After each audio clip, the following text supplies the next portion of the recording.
Welcome everybody to quick and easy migrations and upgrades using AI. At least that's theoretically what this is going to be about, but you'll see it drifts a little bit away from that. My name is Luke McCormick, and we'll cover me in 2 slides from now.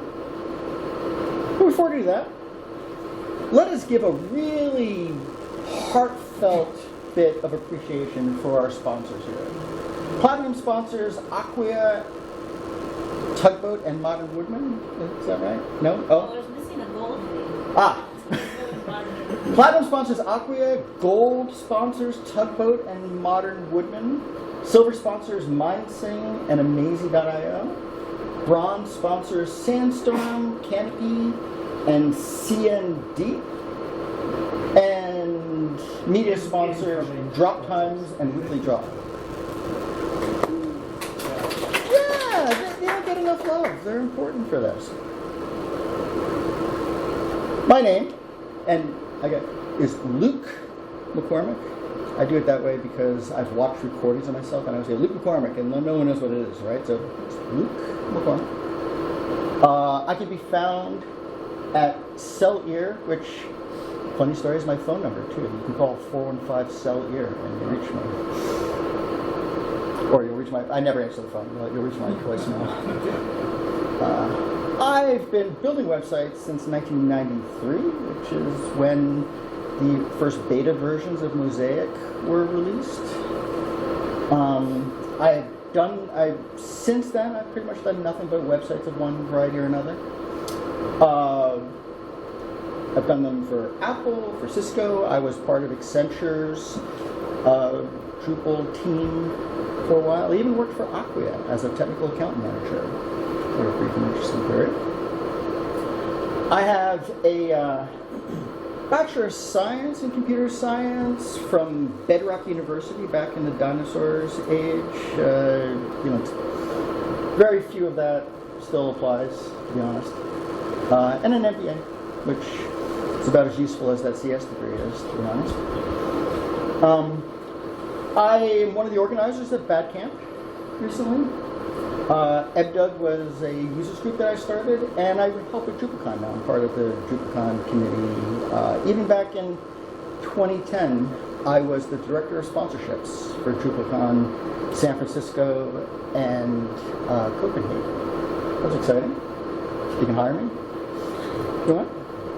If anything I say here seems, useful to you, feel free to hit the QR codes. All right. So there's about 10 or so slides that I'll go through pretty quickly to kind of set up where I'm coming from on this. Prior to doing AI things, I was, for a while, the Drupal curmudgeon. I've been complaining, ever since I got into Drupal 16 years ago, that it's unnecessarily complicated. Like the underpinnings are really elegant, right? You can fire up a Drupal site and build like a really full-featured Drupal site in super quickly, and then you hit that famous Drupal cliff, and that last little bit is a bear. So simplifydrupal.com was it actually was a project I did over the course of a month, where each day I just bitched about something, and collected them. And they're not all great, but some of them worked out okay. And in particular, this was sort of what I was addressing. Now, don't you feel good? How do you like this? You have a graph with a citation. Like, don't you feel like you're at a real conference now? You can write this off now. The IRS will accept it, like, he's got a citation. So, it counts. But anyway, this is a concept I've been looking at for a while. They just sort of the gut feeling that there's only so much things that we can keep track of at any given point. And when you exceed that, just the wheels fall off the bus. And then researchers have looked at this for a while. Like, as I researched and found this graph and the citations stuff like this, I was sort of surprised to find that it's a little bit understudied. Like there was a lot of work on it in the 90s among psychologists, and then it kind of tailed off. Like it's starting to come back again, but for whatever reason, it felt like a sort of dead area of study, and people stopped caring about it. And for better or worse, I think for worse, I think it's sort of important. The other piece of that, though, is the complexity budget that it gets called, and because it's kind of unstudied, the words are a little, they're not really nailed down, but I want to go with that. I like to reference it. Are people familiar with Parkinson's law? It's a management law that work expands to fill the time allotted to it. So if you say this is proof. I gave a version of this talk 3 weeks ago that was basically finished, right? So with 3 weeks from that finished version of the talk, you think that I would just be sitting around doing nothing until now to give the talk again. I was changing things over lunch like 10 minutes ago. So that's an example of Parkinson's law in action, where work has expanded to fill the time that I gave to it. And complexity, this is the thing I've been trying to sell, I believe has happened to the Drupal community, is everybody that does anything, as long as they can kind of keep track of what's going on, they feel like, no need to simplify from this. I get it, it's not that complicated. But because we have, we live in kind of an agency environment where you have, full-time themers and full-time developers and full-time DevOps people and full-time marketers. Like each one of those fields has kind of expanded to fill as much attention as you can. So what that means is that when somebody, tries to run a Drupal site by themselves, it's an impossible thing because each of these individual pieces is a full-time person's cognitive budget. And it gets exceeded. This is one of the things I did since Bad Camp because I found this graph. Before I just said it like this. That's kind of what happens when you cognitively overload. So you got 2 more slides, and then we'll start getting into the AI stuff. Okay. This was sort of like these are 4 of the things that I did with Simplified Drupal, talking about the recording won't be able to see me pointing at the screen here, but on the left, choosing the complicated tool or the less complicated tool. The toddler with his hand up there is saying stop, don't build that custom module. The monk is saying, well, if you've gone ahead and, despite what the toddler requested, built the custom module anyway, you should document the heck out of it. You shouldn't have your documentation look like what it does on Drupal.org, where very minor things that just sort of describe what it should really be excessively fully. The description should tell you exactly what's going to happen if you turn off the module. And we'll see an example. One of the things when we get to the heart of the talk, we'll show that. And you can see you want to be the happy little girl on the left, not too much stuff. So here were my specific examples of how to avoid this. And it's a little edgy. My talk. This is the last slide, by the way, about the old stuff. It was a little edgy. I was poking fun at gurus. Notably with the crazy person in the middle. The titles for these are to the left. You don't need superheroes, or you shouldn't need superheroes. If you look at any Drupal job application, they ask for superheroes. They ask for somebody with 90 years of experience that has mastered every single little piece, and otherwise don't bother.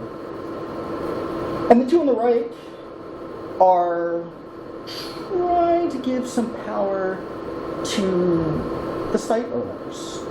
Those poor people who have paid the money or the time or whatever to try to have their Drupal site. And you can see in the second to last one, the coders have to stand in line behind the site owner. And this last one is a super controversial one. This I knew was going to raise hackles because I proposed not giving your programmers access to your site, right? Like Drupal's very modular. You can do things with the themes, with the modules. You can turn them off. There's lots of internal configuration. Realistically, you need custom modules to do anything real. You know, it doesn't cover everything. You need somebody to like make those components together. But what you can do as a site owner is not give up control. For that thing that you need, you can insist that it be a standalone custom module, and you don't let the programmers put it into the site. You don't give them access to the Git. You give them copies of the code, let them write the module, let them email you a tar of the module, or give you, let you download, let them give you the module, and then the business analyst, I was a business analyst, right? So I'm of course trying to get power for myself.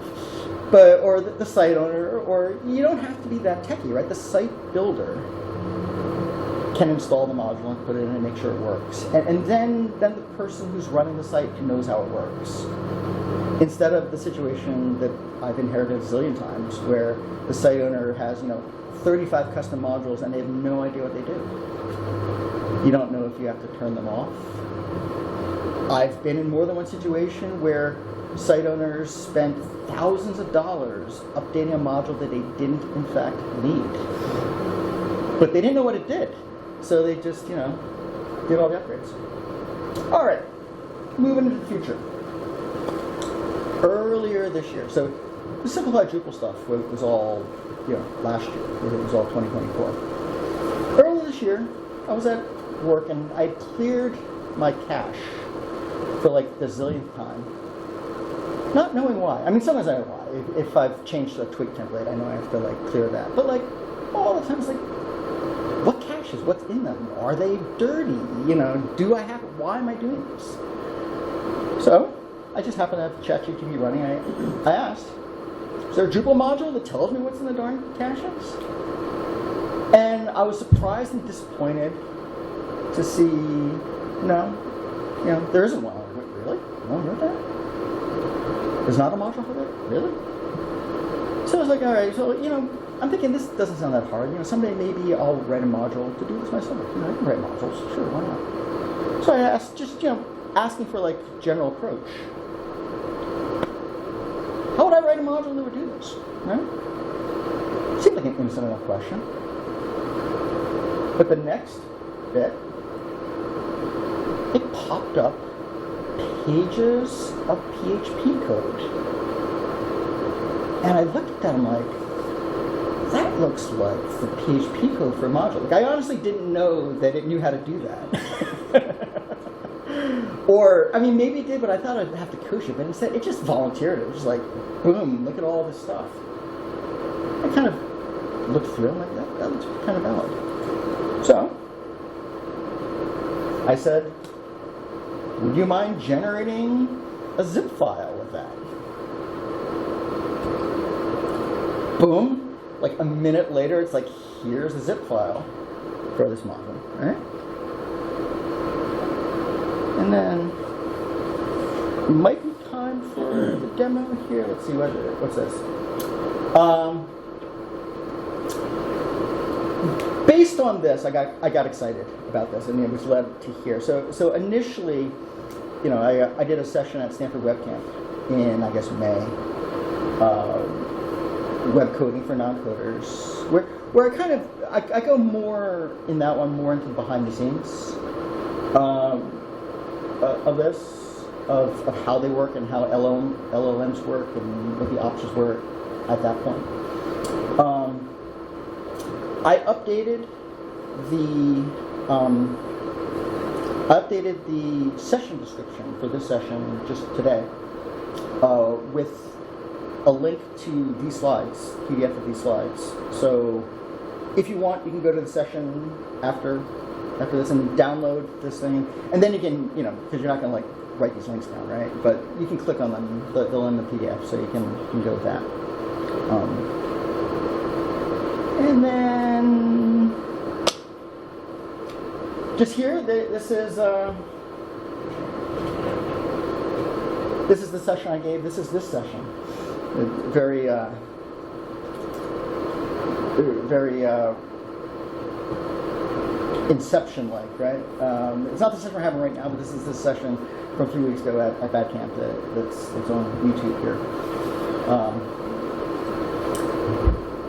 I'm not doing quite as obnoxious of preview of myself today. I've got, you can see this little hand mirror thing just so that on Bob's video you'll see me in case that adds value to things.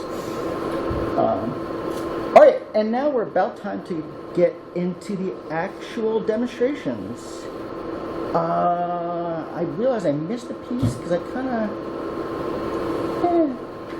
maybe we'll get to it later. I actually have the code for that little cache module right there. That I forgot. The first time? It ran without errors the first time. I loaded it, I installed it, and I did it. I discovered actually it created a block for it, which surprised me. But then I realized that that's in fact what my prompt said. Yeah. And so it did that. I was like, "Where's the page?" All right, I didn't ask for a page. I asked for a block, and it did that. All right, and so I had to find the block, and so but there it was. And we can share that here. But in the meantime, we're going to start doing things. I'm going to do 3 demos today. I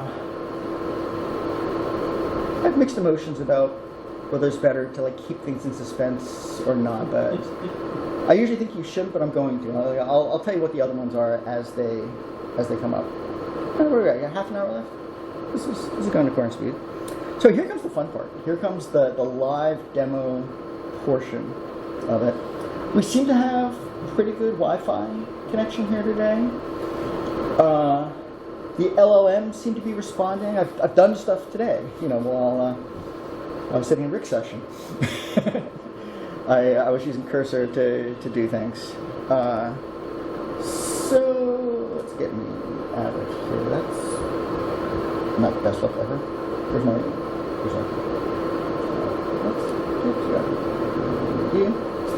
All right. So here is Cursor. Let me blow it up here.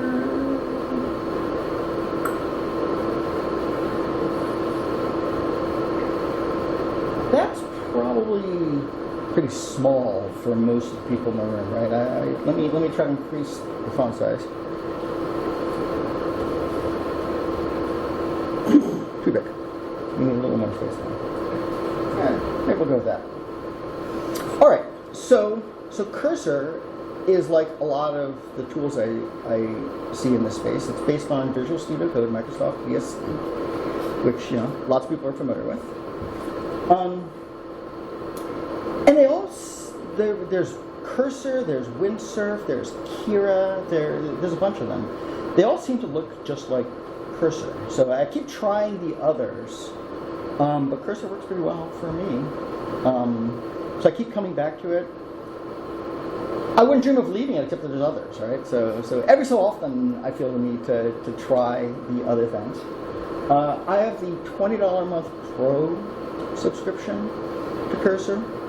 I also have a $20 a month ChatGPT and a $20 a month Claude. So I'm more than I should. I need to cut them down, but they're also wonderful. It's like abandoning my children. I think I'm gonna. I don't know. I have to probably been in Prague because ChatGPT is like my best friend now. For better or worse, right? That's the thing that's happening. All right. So what we get is we get this editor in here, and we get like a ChatGPT LLM window where you can give it, English language commands to do things. And let me start the terminal here. There's terminal. And that will start it down here. We can get a nice little Mac terminal in this case. And I probably should have started ddev before this. I don't know if it's running or not. Let's see. Not running. All right. Oh, this is where. Yeah, I'm sorry. All right. Every time you rename things or try things, it does this. So let me give it this command. Df stop here. Now if I start it again, now it should work happily. If that didn't work, I was in so much trouble. Like the rest of this session totally depends on that working.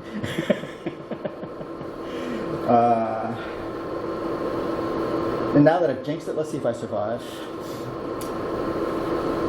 Anyway, while that's booting up, let me talk to this a little bit. Okay. So, by the way, the images here are generated by ChatGPT via its internal link to DALL-E. I'm pretty happy with, like I've set up this. I started last year for some reason robot penguins as this random thing. And you'll see the demo site that I have is all about robot penguin mechanics. Everybody likes penguins, right? Like that's a pretty easy one. All right, and so here we have our little robot penguin mechanic working on a car with the robots documenting it as it's supposed to.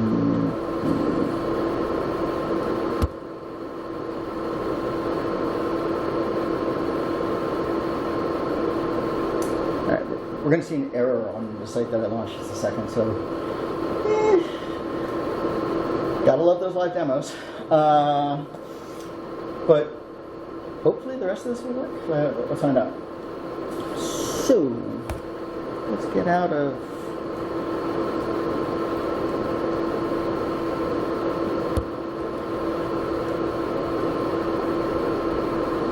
here and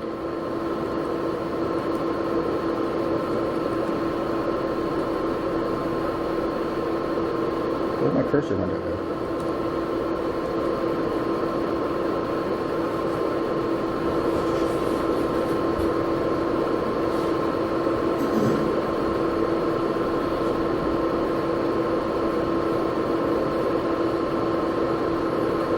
It was an off-screen, full-screen Mac window.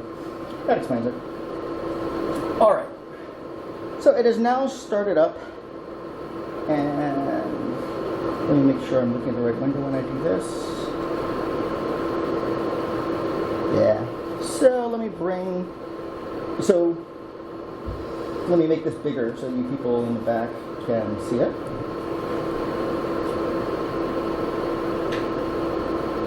Does everything. One more. Make this smaller. So this, by the way, is an accessibility thing. Like we tend to think of accessibility as being applicable to people with disabilities, right? If they're blind or whatever difficult, but it affects other folks too, right? Same problems that people with, difficulty seeing might have watching on a computer screen. You fully healthy people sitting in a room with small distant computer monitors, face the same kind of issues of trying to discern things. So that's why it's black text on white background. I have a high contrast thing so that even if it's small, you have your best shot of possibly being able to see what's going on there. When you're alone in your room, you can do the, late at night when lights down, you can have the dark mode. Anyway, down here we can see I did DDEV launch, which brings up the window. Which side of this is this one? Oh. Yeah, I gotta take myself out of full screen and see it. Alright. Now we'll try it. Alright, so unfortunately weren't getting these messages before, so I'll just hope you'll take it on faith that I could fix that. but I'm not going to bore you during my presentation with fixing whatever's missing here. I hope it all works after this. Anyway, here's where the site actually begins. We have our robot penguin themes here. And penguins like fish. They really, really like fish, or at least that's the premise I'm going with here. They like fish. So they are excited about, the fact that they give away fish with their oil changes. And they make it really prominent on their home screen. But, fish are expensive. Going up, lots of inflation these days. So the penguins say, all right, well, we can't afford to give fish away every day. We'll just do free fish on Fridays. So they say, how do we do this? And they experience what a lot of Drupal site owners experience, as I referenced it before, is they go through their Drupal site and they look at their content and they can't figure out, like they go to their front page here and they go to, they edit the front page and they don't see that welcome to fish thing. That's not on that page. This Drupal thing they bought was supposed to make it so they could edit their own site. They can't, right? Very upsetting for a flightless waterfowl. So the programmers are hard to reach right now. So let's actually, we've got our AI-powered editor. Let's guess it. Let's go here through the page and ask it. Just like that. And type into it. Where does the text on the home page come from? We're going to time here. Running out. All right.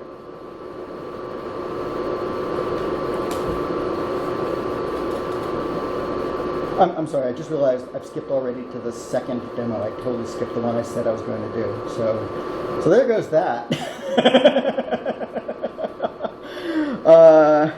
Cursor have access to database content? It can. Oh yeah. It can. What we could do that.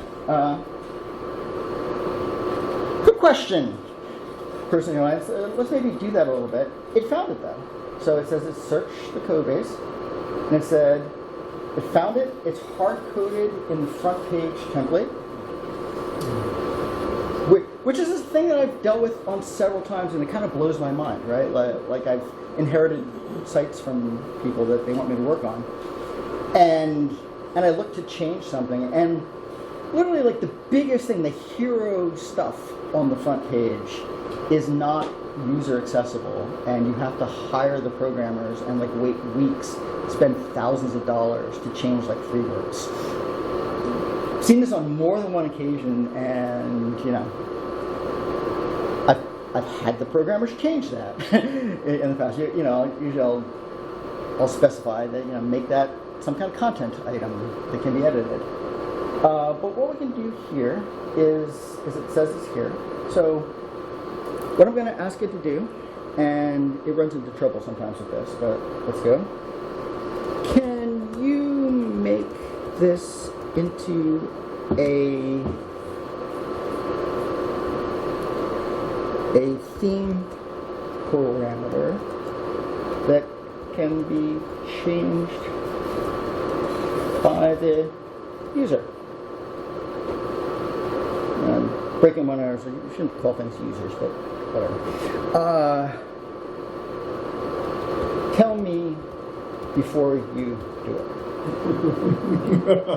That's an important part about this thing, and like I'm trying to actually bring this home so that everybody can follow me to where I am here, and then from this point continue forward. They're very aggressive. They'll want to change stuff, and they'll just go ahead, and you want to slow them down. For each thing you change, you want to say, tell me what you're going to do. Let me approve that stuff. Don't let them do multiple things at once. Don't let them do like, I'm going to do this, I'm going to deploy it and start the marketing campaign, right? Like, bite-sized pieces that you can confirm works, and then you move on. Tell me before you do it how you plan to do it. All right, let's see what it says. So it's planning next moves. I love this, by the way. The cursor kind of, you can see it's behind the scenes thinking, which disappears, and I'm sure I can find it somewhere, but it's enough. I can kind of, it's remarkably human, like its thoughts. You know, you almost expect it to insult you, like, this moron doesn't even know how to do this, but I guess I'll do it. But you can see it talking. But so and now my tiny font is working against me, but I can at least use more of the screen. So let's see what it says here. It says, for the benefit of our psych challenged viewers, which, by the way, doesn't necessarily mean they're blind. They might be listening to the audio of this presentation while driving to work, and they have perfectly good eyes, but they can't use it right now.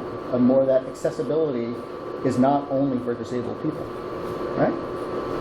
It's going to update theme settings.php, add a text field, create WNW Zuby theme, add a preprocess function, update pagefront.twig, replace hard-coded text with the twig variable. This follows the thing.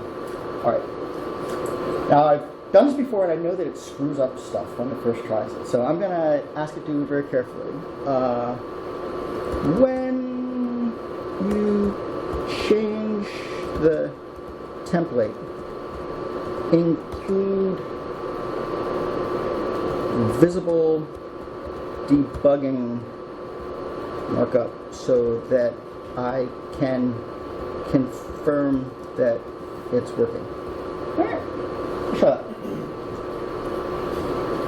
Let's start coding. Let's start AI coding, right?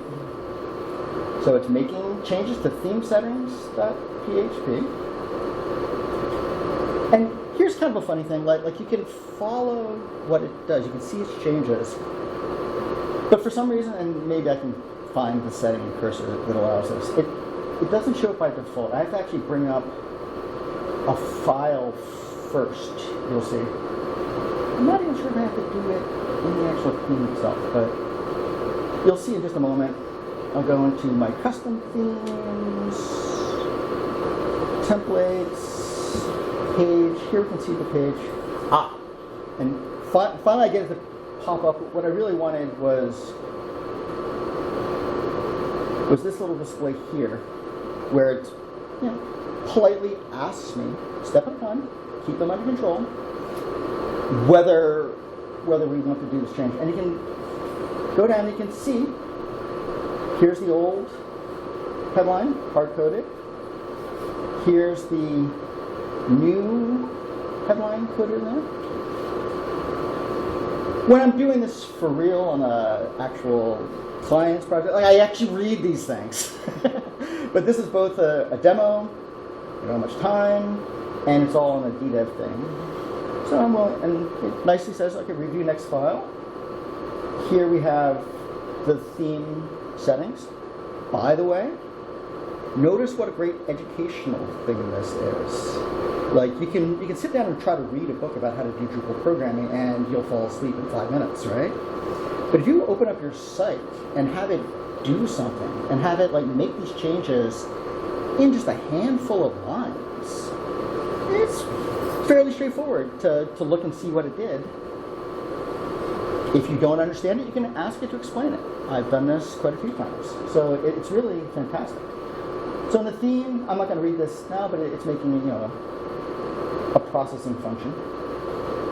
And so it's done the thing. So let's go back to our site. Let's refresh.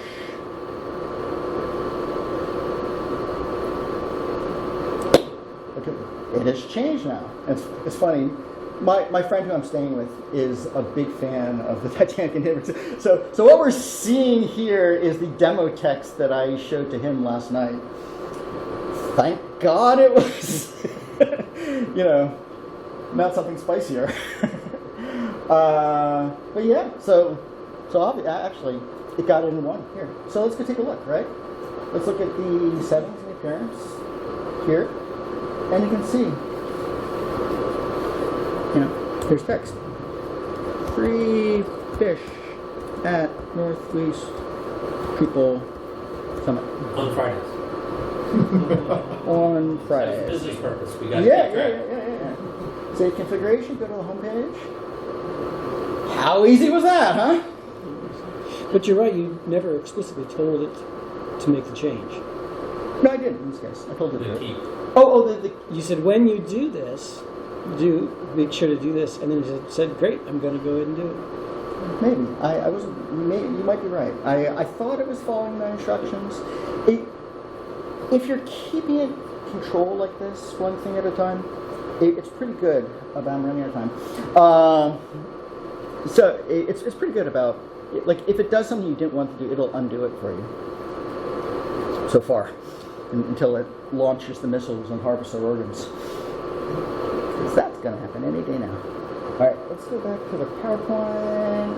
And, am I in full page mode on it? No, I'm not. Oh, which is over here.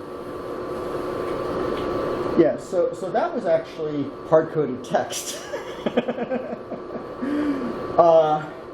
I've got 5 minutes left, so I'm not actually going to be able to get to do the third demo. And I knew this would take a long time. But it actually worked. Maybe I'll put some links somewhere to show you how to do it. It was a little bit of a rigged demo, to be honest. Like the demo that I was gonna try to squeeze in the time here. It would take this site in Drupal 10 and bring it up to Drupal 11. Even fixing some things. To get that to work, I actually it gave me a bunch of errors and I had to work through them. But not that hard. Like not that much. You didn't need superhero guru level expertise to get it solved. You could basically just see the error messages that it puts out, copy them, give them back to the chat, and it figures them out eventually. It's kind of fun, again, it gives you sort of a participatory feel towards it. Did that end up in a single-step prompt, or did it end up as a multi-step, okay, now do this, now fix what you just did? I'm not sure what the question is, so I don't know how to frame the answer. Well, you're saying that you gave it this task, it made some errors. You said, okay, go ahead and change that. And then there was another error, it's okay, change this to this. Is the end product still that multi-step process, or were you able to say, okay, in one prompt, I'm going to tell you all the things that you're going to try to do, don't do them. Mm-hmm. And then in one click and it's done. Yeah, I mean, basically, it gave enough information going through it that I could construct an error-free way to do the whole thing, at least theoretically. Like the problem was, there were a lot of modules installed in the D10 version. They weren't being used for anything. Web form, it's not used for anything. As I constructed this thing, I left it in place. So there were a bunch of things that weren't actually necessary that I had to uninstall and kind of just go through that. I don't need that. I went through, a while of uninstalling modules I wasn't using. Yeah. So it was semantically a multi-step process anyway. Yeah. But you could, next time I do it, it lets you know that you should spend more time in the planning phase, right? You should say, okay, will this work? What problems will you see?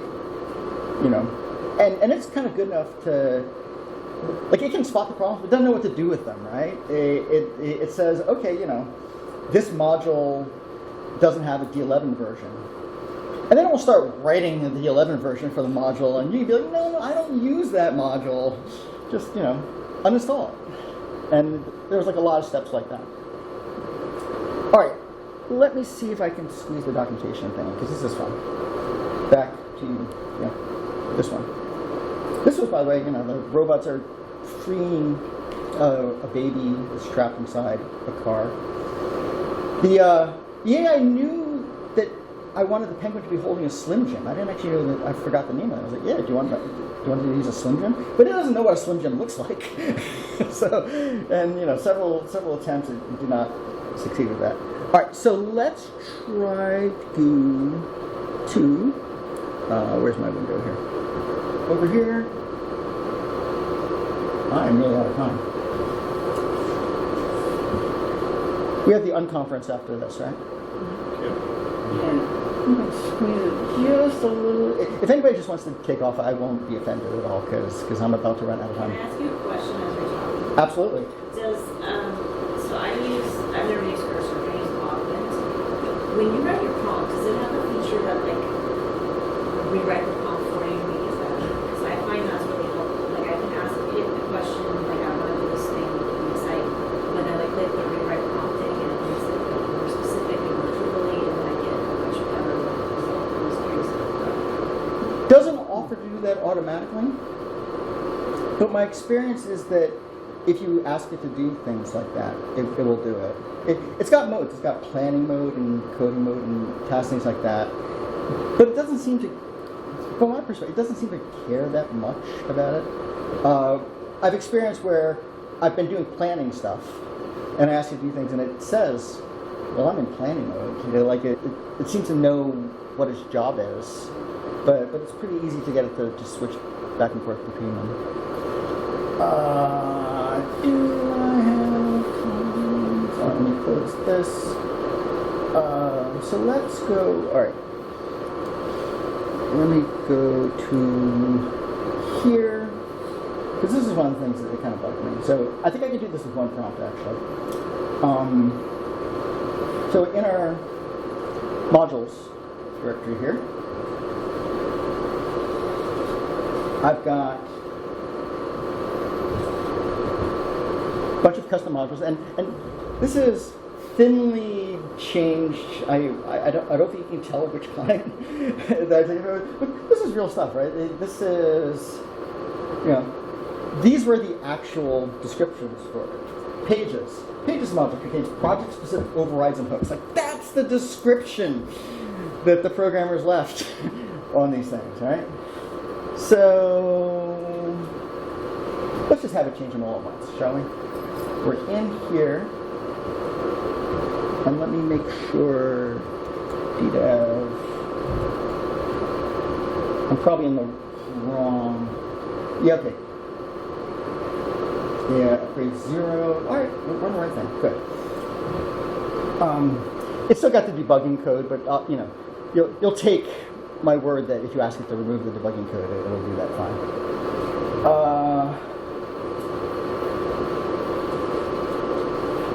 Let me go into modules, custom, and I'll copy the path to that, and I'll say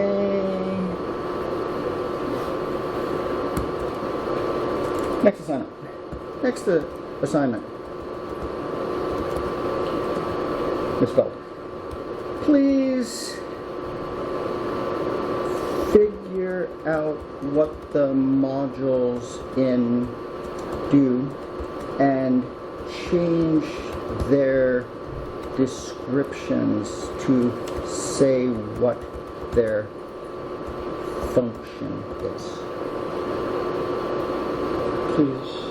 Yeah, I know I should.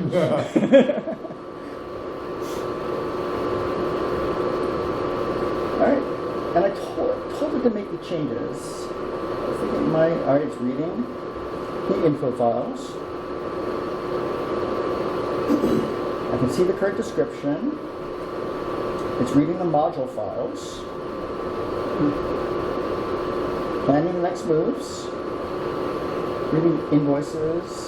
Routing it. That's actually, while it's doing this, I'd actually written a module for it to improve the documentation for. So I wrote this pretty nifty little invoice module, same way, like I asked it to write the module. And it was kind of hilarious because I asked it to write the module poorly, right?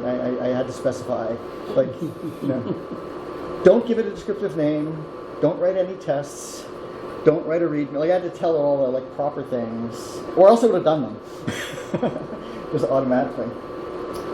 All right. So review changes. Let's take a look at these. All right, come on. Where's my key points? Keep all. I'll just put that. All right, let's go back to the page, and then we'll be done-ish. Right here.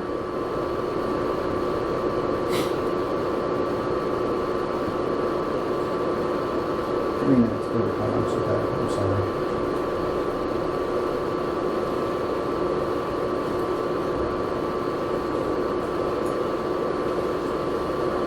Live demos, right?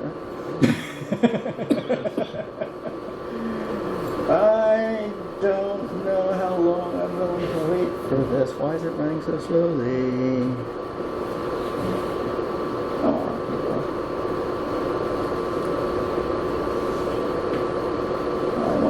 Why? Did it just stop?